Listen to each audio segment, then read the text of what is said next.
नमस्कार। आज हमारे पास चर्चा के लिए एक काफ़ी अनोखा स्रोत है। ये एक पूरी फिल्म की कहानी लगती है, सुनाई हुई।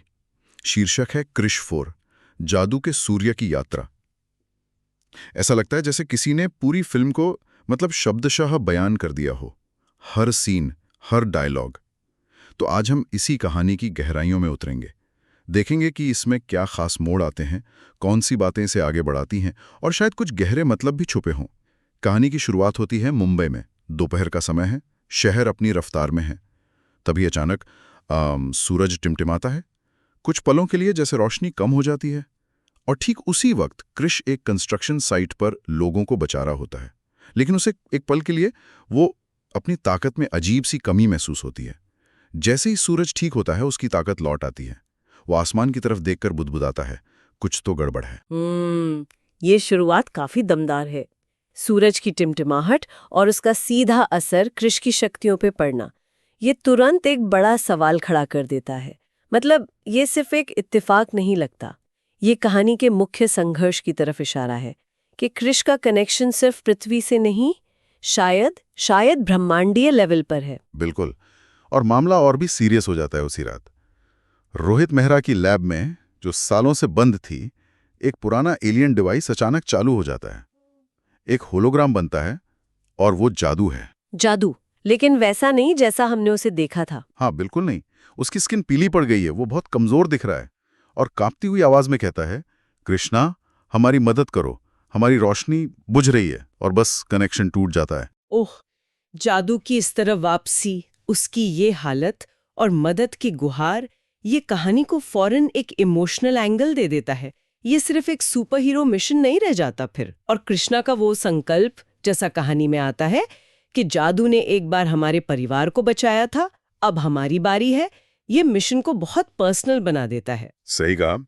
वो अतीत का एहसान और आज की जिम्मेदारी वाली बात है। बिल्कुल। तो मिशन तय हो जाता है। जादू के ग्रह निवास तक पहुंचना है।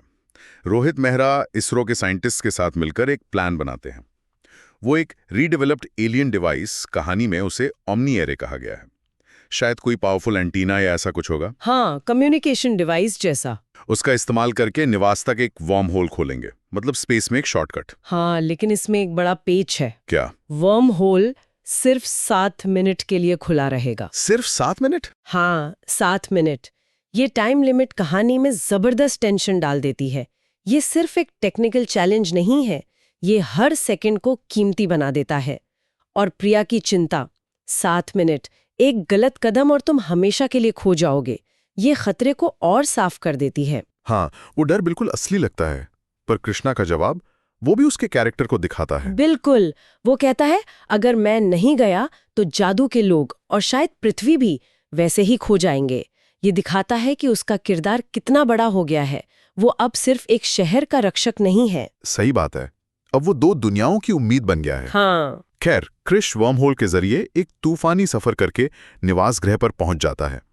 और कहानी में इस ग्रह का डिस्क्रिप्शन बड़ा कमाल का है। हवा में तैरते हुए जंगल, क्रिस्टल घाटियों में बहती चमकदार नदियां और एक मध्यम पड़ते सूरज की रोशनी में चमकते हुए गुंबद वाले शहर। बिल्कुल अलग दुनिया। वाह, सुनने में ही अद्भुत लग रहा है। वहां उसकी मुलाकात होती है कमजोर जादू से और उसकी भतीजी आरा से। आरा का डिस्क्रिप्शन भी खास है। लंबी, खूबसूरत, उसकी त्वचा जैसे पिघले हुए तारों की रोशनी की तरह चमकती है। अच्छा। हाँ, और आरा एक चौंकाने वाली बात बताती है। कहती है कि उनका तारा आदित्य तो वो नेचुरली नहीं मर रहा है। ओह, ये तो बड़ा टर्न है। ये कोई नेचुरल कैलामिटी नहीं है। नहीं। तो फिर कोई जानबूझकर ऐसा कर रहा है? बिल्कुल। आरा बताती है कि कोई उनके तारे की एनर्जी चुरा रहा है। कौन? इससे कहानी में एक विलेन की एंट्री होती है, पर कौन है वो और क्यों कर रहा है ऐसा? और वो विलेन है KAL, काल। कहानी के हिसाब से ये एक आर्टिफिशियल इंटेलिजेंस है। AI। हाँ, AI, जो डॉक्टर सिडने आर्या की फ्यूचर देखने वाली मशीन और काल की बायोटेक्नोलॉजी के बचे खुचे हिस्सों से बनी है। पुराने दुश्मनों की टेक्नोलॉजी से पैदा हुआ एक नया खतरा। अरे वाह, ये इंटरेस्टिंग कनेक्शंस है। पिछले विलेंस की लेगेसी से एक नया थ्रेट। काल ने तारे के चारों तरफ एक विशाल हार्वेस्ट नेट बिछाया है जो एनर्जी सोख रहा है। और उसकी आर्मी है अम्ब्रा ड्रोन्स, जो रोशनी को ही खा जाते हैं। अम्ब्रा ड्रोन्स, रोशनी खाने वाले ड्रोन्स, डरावना है। और सबसे बुरी बात, क्याल का अगला टारगेट पृथ्वी का सूरज है। क्या? पृथ्वी का सूरज? अब तो बात सिर्फ निवास की नहीं रही। नहीं, अब पृथ्वी भी सीधे निशाने पर है। ये देखना वाकई दिलचस्प है कि कैसे कहानी पुराने विलन्स के टुकड़ों से एक ज्यादा मॉडर्न और शायद ज्यादा खतरनाक दुश्मन बनाती है। एआई का खतरा जो इमोशन से परे सिर्फ लॉजिक और अपने गोल पर चलता है, इससे तो दांव बहुत बहुत ऊंचे हो जाते हैं। अब सिर्फ निवास नहीं, पृथ्वी का वजूद भी खतरे में है। ये लड़ाई पर्सनल से बढ़कर कॉस्मिक लेवल पर पहुंच गई है। अब यहाँ कहानी और भी मजेदार हो जाती है। इस अंधेरे दुश्मन से लड़ने के लिए कृष को सिर्फ ताकतवर नहीं, बल्कि उसे रोशनी बनना होगा। रोशनी बनना होगा मतलब? आरा उसे ल्यूमिना के मंदिर ले जाती है। वहां एक पुरानी एलियन टेक्निक है जिसे फोटोनिक रेजोनेंस कहा गया है। ये स्टोर्ड सनलाइट को सीधे एनर्जी में बदलने की कला है। स्टोर्ड सनलाइट को एनर्जी में बदलना, अच्छा। हाँ, कहानी बताती है कि कृष वहां नई एबिलिटी सीखता है। एक है लाइट स्टेप, लाइट को बेंड करके पलक झपकते ही टेलीपोर्ट करना। टेलीपोर्टेशन, वाह। दूसरा रेडिएंट गार्ड, फोकस्ड लाइट से बनी एक मजबूत खाल, डिफेंस के लिए, ठीक है। और तीसरा हीलियोपल्स, सोलर एनर्जी का एक जबरदस्त धमाका, अटैक पावर। तो ये नई शक्तियां अंधेरे से लड़ने के लिए ही हैं? बिल्कुल ऐसा ही लगता है। ये हीरो के डेवलपमेंट का एक इम्पॉर्टेंट फेज है। कृष को चैलेंज के हिसाब से बदलना पड़ रहा है। उसकी शक्तियां हमेशा सूरज से जुड़ी रही हैं, पर अब उसे सनलाइट को और गहराई से समझना और कंट्रोल करना होगा। इसमें एक आयरनी भी है ना? उसे लड़ने के लिए सूरज की शक्ति चाहिए, जबकि सूरज खुद खतरे में है। हाँ, सही कहा। और आरा की वो बात, तुम हमारी दुनियाओं के बीच का पुल हो और पुलों को सबसे ज्यादा चमकना चाहिए, ये कृष की भूमिका को कितनी खूबसूरती से बताती है। सच में, वो सिर्फ एक वॉरियर नहीं है, वो दो सिविलाइजेशंस को जोड़ने वाला एक मीडियम है। बिल्कुल। तो अपनी नई शक्तियों के साथ कृष क्याल के हार्वेस्ट नेट को पावर देने वाले स्पाइन स्टेशंस में से एक पर हमला करता है। वहां अम्ब्रा ड्रोन से भयानक लड़ाई होती है। तभी क्याल की वो मशीनी आवाज गूंजती है, कृष्णा मेहरा, सूरज की संतान, तुम्हारा तारा अब मेरा है। ओहो, सीधा चैलेंज। हाँ, और एक पल के लिए क्याल का होलोग्राफिक चेहरा भी दिखता है। कृष जैसे तैसे वहां से क्याल के नेटवर्क का एक इंपॉर्टेंट डेटा वाला कोर शार्ड लेकर भाग निकलता है। शायद कोई मेमोरी क्रिस्टल या चिप जैसा कुछ। अच्छा, तो उसे कुछ जरूरी जानकारी मिल गई। लेकिन इस हमले का नतीजा सिर्फ डेटा चोरी नहीं है। अब क्याल को कृष की पहचान, उसकी काबिलियत और शायद उसकी कमजोरियों का भी पता चल गया होगा। हाँ, ये लड़ाई को और पर्सनल बना देता है। और काल का चेहरा देखना, ये इशारा करता है कि शायद काल की सोच या उसके इरादों से भी जुड़ा है, सिर्फ उसकी टेक्नोलॉजी से नहीं। ये भी हो सकता है, पर मुश्किलें यहीं खत्म नहीं होती। निवास पर एल्डर थ्रेक्स नाम का एक सीनियर एलियन है, जिसे इंसानों पर भरोसा नहीं है। अच्छा, ऐसा क्यों? उसे लगता है कि कृष के आने से उनका ग्रह और बड़े खतरे में पड़ गया है।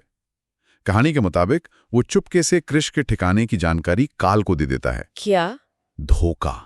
अपनों में से ही कोई? हाँ। ये कहानी में एक और लेयर डालता है। ये दिखाता है कि खतरा सिर्फ बाहर से नहीं है, अंदर भी शक और डर मौजूद है। कभी कभी अपनों का अविश्वास बाहरी दुश्मन से ज्यादा खतरनाक हो जाता है। सही बात है, इससे सिचुएशन और कॉम्प्लिकेटेड हो जाती है। बहुत ज्यादा। थ्रेक्स की दी हुई जानकारी का फायदा उठाकर केया निवास पर एक बड़ा हमला कर देता है। अम्ब्रा ड्रोन्स की पूरी फौज शहरों पर टूट पड़ती है, लाइट के डोम टूट जाते हैं, हर तरफ तबाही मचती है।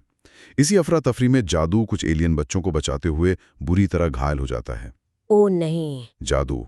हाँ। मरते मरते वो अपनी बची हुई सारी ताकत लगाकर कृष्णा के हाथ में एक चमकता हुआ सन ग्लिफ रखता है, एक तरह की एलियन चाबी या एनर्जी सोर्स, और कहता है रोशनी सेतु को एक्टिवेट करो वरना सब खत्म हो जाएगा। और जादू शांत हो जाता है।